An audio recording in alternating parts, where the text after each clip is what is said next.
Take a look at this photo here. If I was to ask you to tell me what exactly was wrong with his technique, there'll be lots you could talk about. He's a dropped elbow, he's a really arched back, his hips are low, and his legs are definitely sinking. Now, what if I told you that these were all symptoms of one thing: bad head positioning? So that's right, all of these issues stem from this guy, no offense, I'm sure he's a great man, not knowing where to look when he swims. So your head position is going to set the tone for the rest of your body. So think of a seesaw you used to play on when you were a kid. So as you went higher, your friend went lower and vice versa. So the same thing applies to your head position and body position. If the head is raised, the lower body is going to sink. If the head is lowered, the lower body is going to rise. And now how do we get a seesaw to balance perfectly? By having even weight distributed on either ends. And this is exactly what we need to do with our freestyle head positioning. So because this individual over here has a high head, his back is arching and curved, causing him to carry more water on his back, and not to mention he's going to get a lot of shoulder pain down the line. So with more water on his back, he's going to be unable to lift his legs and his hips, causing them to sink, as we can see in this photo over here.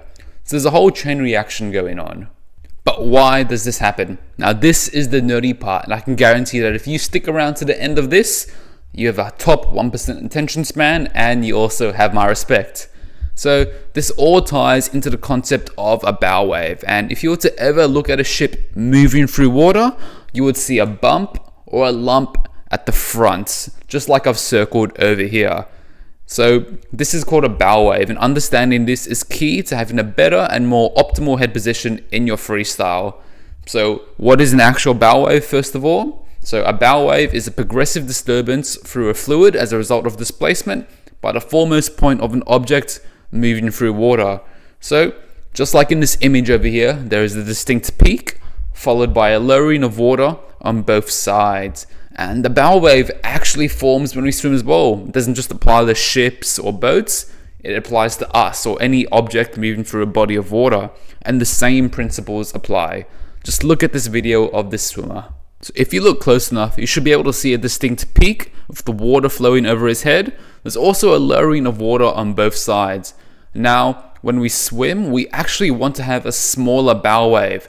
A bigger bow wave means that we are increasing the surface area of our head, especially forehead, coming in contact with the water. So water has to flow somewhere, right? So it's obviously going to flow over our heads, to the side, and around it.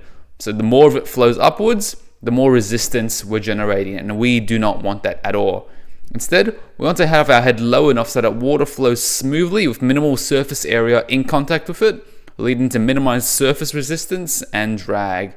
So how low should your head be? Well, the tip of your head, which is this point over here, the sharpest part, should be at the water level where the air meets the water. Your chin should almost be on your chest as well, and this is the best possible head position you could have. Going back to our seesaw example, at this point, you're going to be nice and flat. Hey guys, so before we get started, if you've ever wondered why you're not swimming faster or you're not improving, I've opened up my own 5-hour program where I analyze and break down your technique. So if you're looking for a specific analysis with tailored advice and drills on how you can improve, you can register in the description below. You'll also get the opportunity to hop on call with me for an even more detailed breakdown of your technique with a month-long training program included to help you achieve your goals no matter what your fitness levels may be.